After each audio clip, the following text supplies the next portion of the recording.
अपने sweet home माना शांति धाम को याद करो। तो बाबा कहता है फिर आत्मा सतो प्रधान बन जाएगी। आज बाबा ने कहा ना, बाबा कहता है पुरानी दुनिया में रहते हुए इससे अपना ममत्व निकाल दो। ये है तुम्हारा सतो प्रधान सन्यास। सन्यास बाबा कहता है अभी ये जरूरी है। दुनिया में जो सन्यासी है ना, वो सन्यास लेते हैं बाय चॉइस। कोई मस्ट नहीं है कि सन्यास लेना ही पड़ेगा। लेकिन बाबा कहता है अब ये पूरी सृष्टि का अंत का काल है।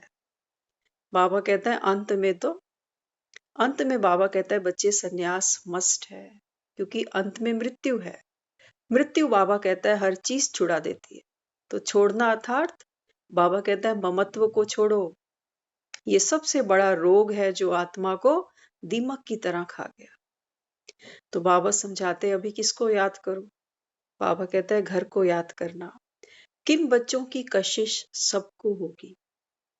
दुनिया में तो हम देखते हैं जाने वाले को सब याद करते हैं, लेकिन यहाँ बाबा किन की बात करता है? कशिश की बात करता है। दुनिया जो याद करती है वो मोहवश याद करती है, स्वार्थ के वश याद करती है। कशिश कशिश बाबा कहता है आत्मा को आत्मा की होती ही नहीं संसार में, वो तो देह को रोते हैं। यहाँ बाबा बच्चों की बात करता है, माना आत्माओं की बात करता है कि किन आत्माओं की कशिश सबको होगी। बाबा कहते हैं जैसे छोटे बच्चे फूल होते हैं तो कशिश करते हैं ना। एक छोटा बच्चा है घर में तो सबको अट्रैक्ट करता है, सबका मन करता है बच्चे के साथ खेलने का, बात करने का। तो बाबा कहता है ऐसे अभी जो बच्चे छोटे बने हैं, माना जिन्होंने देह का अहंकार छोड़ दिया, जिन्होंने भगवान की गोद ली, बाबा कहता है ऐसे फूल समान छोटे बच्चे दुनिया को कशिश करते हैं। छोटे बच्चे में देखो क्या होता है, तेरा मेरा थोड़ी होता। जहां प्यार मिलता है बच्चा वही चला जाता है। ऐसे बाबा समझाता है। बाबा कहता है अभी तेरी मेरी छोड़ो। यहाँ बाबा कहता है कोई तुम्हारा वैरी नहीं है और यहाँ कोई तुम्हारा मीत भी नहीं है। पल दो पल का साथ हमारा, पल दो पल के याराने हैं। तो किसके साथ बिगाड़ खाता करें। बाबा तो देखो हमको इस अंत के समय में पूरा ज्ञान दे रहा है। बाबा कहता है बच्चे एक एक कर्म ड्रामा में फिर से हूबहू रिपीट होगा ना। इसलिए बाबा कहता है अभी बंधनों से न्यारे बनो। तो अंत में अभी हो जाएंगे तो इसका मतलब हर कल्प में होते जाएंगे। थोड़ा सा बाबा कहता है समझदारी से जीना शुरू कर दो। मक्खी होती है ना, आप कभी देखना वो हलवाई जलेबियां बनाता है तो वो एक कढ़ाई होती है जिसमें चाशनी पड़ी होती है, तो एक में जलेबी तलकर वो चाशनी में भिगोता है, तो उस पे देखना कभी कभी मक्खियां भी बैठती हैं आकर। अब बाबा कहता है बच्चे ये दुनिया जैसे चाशनी की तरह है और हम हैं मक्खियां। लोभ लालच मक्खियों को चाशनी के भीतर खींच के ले जाता है। बाबा कहता है किनारे पे बैठ जाओ, जरूरी कढ़ाई के भीतर उतरना। कई मक्खियां होती हैं ज्यादा लोभ लालच करती हैं, ज्यादा मोह करती हैं, तो फिर बाबा कहता है फिर कढ़ाई के भीतर उतर जाती हैं। और भीतर उतरने से क्या होता है, चाशनी होती है ना बहुत मीठी होती है और बहुत गाढ़ी होती है, तो जो मक्खियां होती है ना उसके पंख चिपक जाते हैं, उड़ नहीं सकती, कांट फ्लाई, प्राण बचा नहीं पाती, वहीं मर जाती। तो बाबा कहते हैं ये 5 विकार हैं। बाबा कहता है ये तुमको खींचते तो हैं, स्वाद तो आता है इस विष में, तुमको मीठे तो लगते हैं, लेकिन बाबा कहता है बच्चे किनारे पे बैठ जाओ। हम्म तो अपना भविष्य का पुरुषोत्तम मुख देखते हो। बाबा कहता है आज की मुरली में था ना, बाबा ने बंदरों को आज याद किया मुरली में। बाबा कहता है देखो बंदरों को कितना देह अभिमान है, जिसकी बात ही मत पूछो।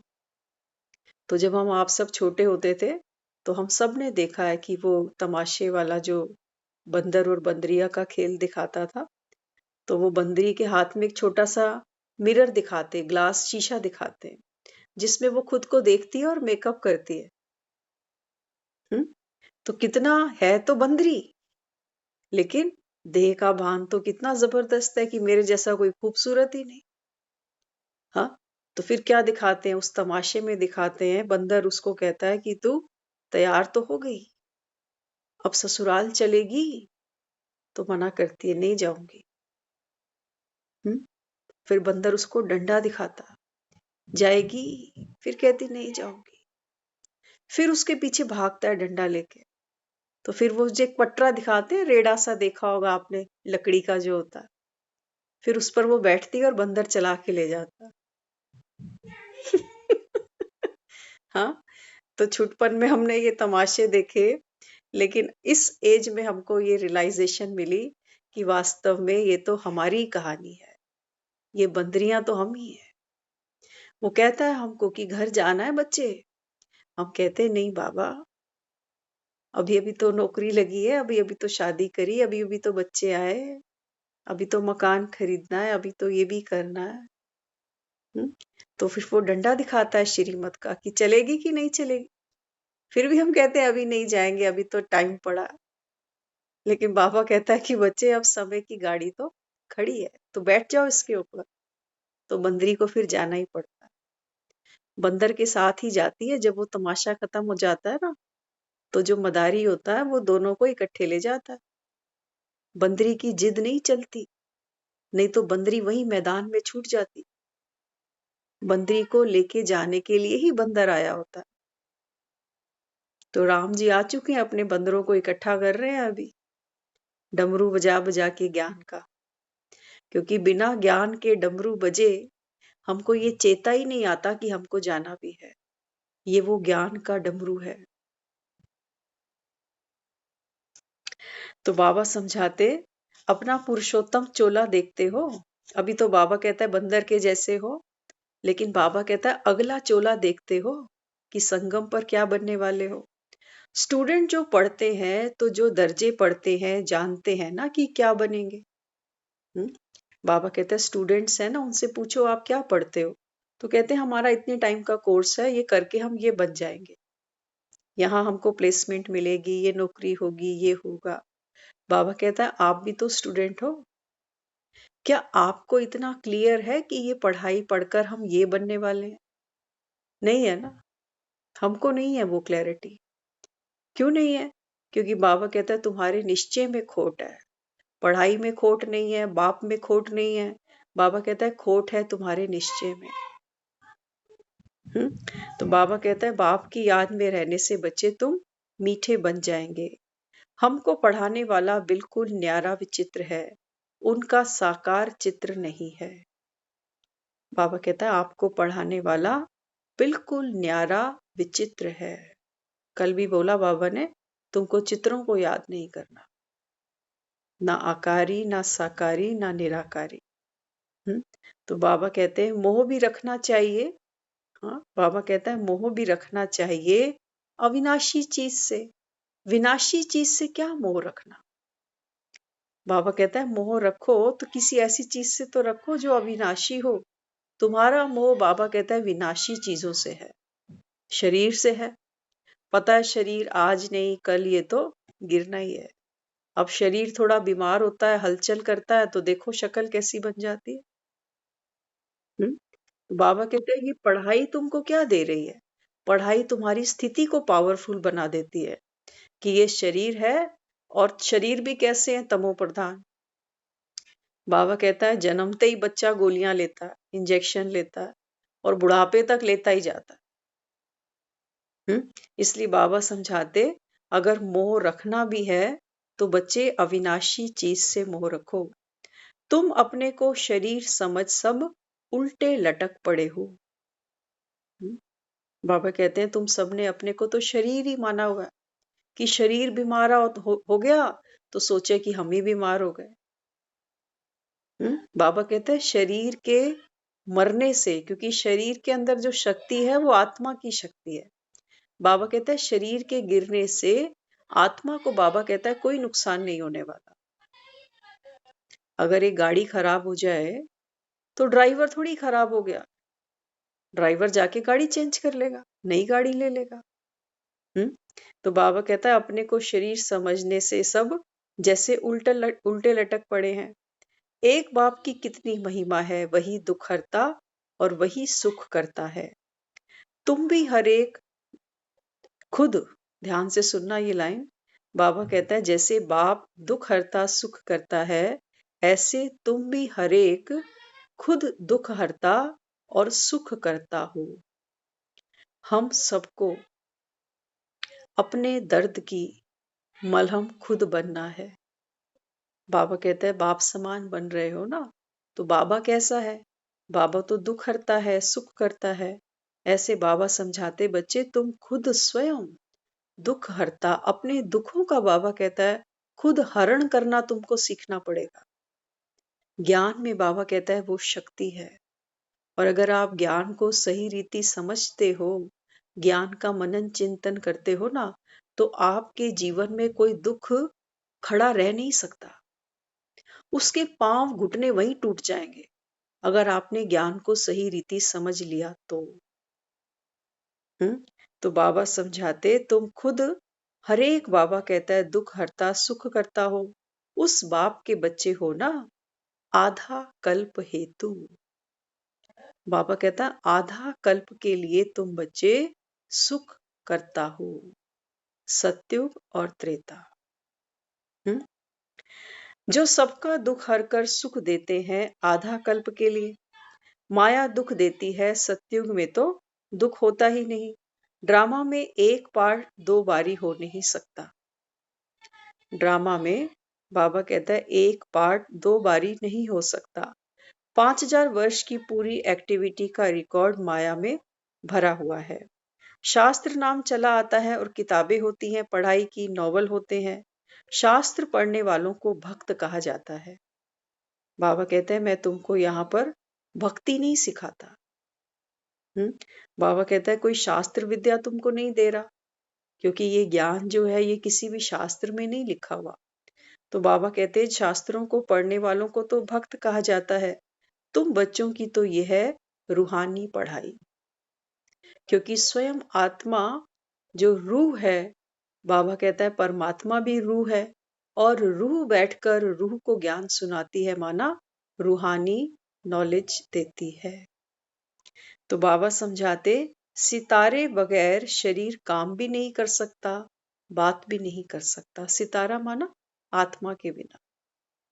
आत्मा के बिना बाबा समझाते शरीर बात नहीं कर सकता। आत्मा छोटी बिंदी है, शरीर तो बड़ी चीज है, तो उसको कितना याद करते हैं। अब किसी को याद भी करो ना, घर में संबंधी को, तो हमको आदत है पुरानी देह याद आती है। किसी का नाम लिया तो उसका चेहरा सामने आ जाता।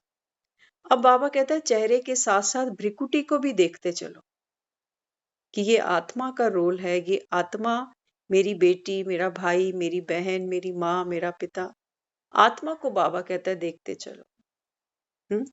तो बाबा यहाँ समझाते आत्मा तो देखो छोटी बिंदी है, शरीर बड़ी चीज है, तो उसको फिर कितना याद करते। बाबा समझाते बच्चे एक बल एक भरोसे के आधार पर मंजिल को समीप अनुभव करो। बाबा कहते हैं, बाबा ने बोला ना कि बच्चे सतयुग और कलयुग के बीच में फासला ही कितना है? बाबा कहते हैं बहुत थोड़ा सा।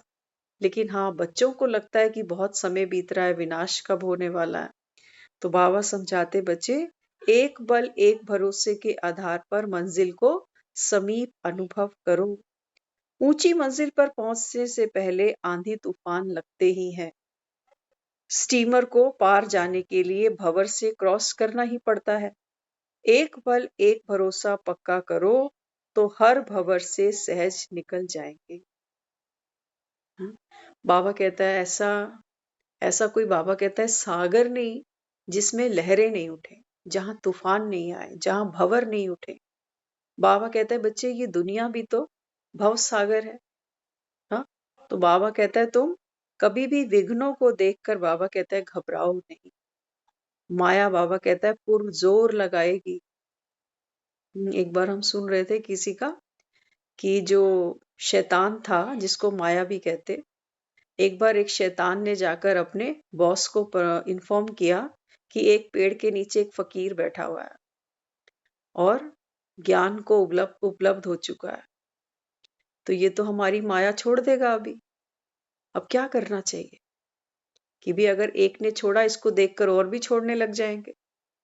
तो जो उनका हेड था माया का, उसने बोला आप चिंता नहीं करो, ये जिसको अभी ज्ञान मिला है ना, इसके आसपास अभी पंडित पुजारी जाके खड़े हो जाएंगे, इसके नाम पर मंदिर भी बन जाएगा, शास्त्र भी बन जाएंगे, इसकी महिमा भी गाई जाएगी।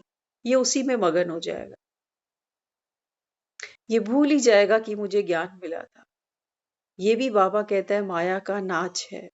जब तुमको बाबा कहता है, ये डबल अहंकार पुरुष के दे देती है कि तुमने वो पा लिया जो संसार में कोई दूसरा पा नहीं पाया। तो वो शैतान उसको कहता है अभी माया इसके आसपास इकट्ठी होगी, बड़े बड़े मंदिर के पंडित पुजारी जाएंगे, इसकी महिमा करेंगे, इसकी याद में इतने बड़े बड़े मंदिर बनेंगे, लोग इसका सत्संग आकर सुनेंगे, और फिर ये भूल जाएगा ज्ञान को, ये भीड़ में ही गुम हो जाएगा। इसलिए बाबा हमको समझाते, बच्चे जो आत्मा ज्ञानवान है, जो आत्मा ज्ञानी तू योगी आत्मा है, बाबा कहता है उसको एकांत प्रिय होगा। वो महिमा की प्यासी नहीं होगी कि कोई महिमा कर दे, नहीं। सूरज की कोई महिमा करे या ना करे, सूरज को कोई जल दे ना दे, सूरज को क्या फर्क पड़ने वाला। सिर्फ हिंदू कम्युनिटी है जो सूरज को जल चढ़ाती है, ना मुस्लिम चढ़ाते, ना ईसाई चढ़ाते, ना सिख चढ़ाते। सेहत पे फर्क पड़ जाता है सूरज की कोई, कि यूज तो सारे कर रहे हो, और महिमा मेरी केवल हिंदू करते हैं, वो भी सारे नहीं करते। जिसको पंडित रिकमेंड करता है ना, सूरज को जल दिया करो, तुम्हारा गुस्सा शांत हो जाएगा, वो बेचारे दे आते हैं सूरज को जल। अब ताप किसके अंदर है? अपने अंदर है, और सूरज को पानी दे रहे, और सूरज बेचारा कहाँ चमक रहा है, कितने ऊपर, और वो पानी अपने ही पैरों पे आके गिरता है। तो कहाँ देखो, बाबा कहता है बच्चे ये शास्त्र तो तुमको कहाँ के कहाँ ले गए।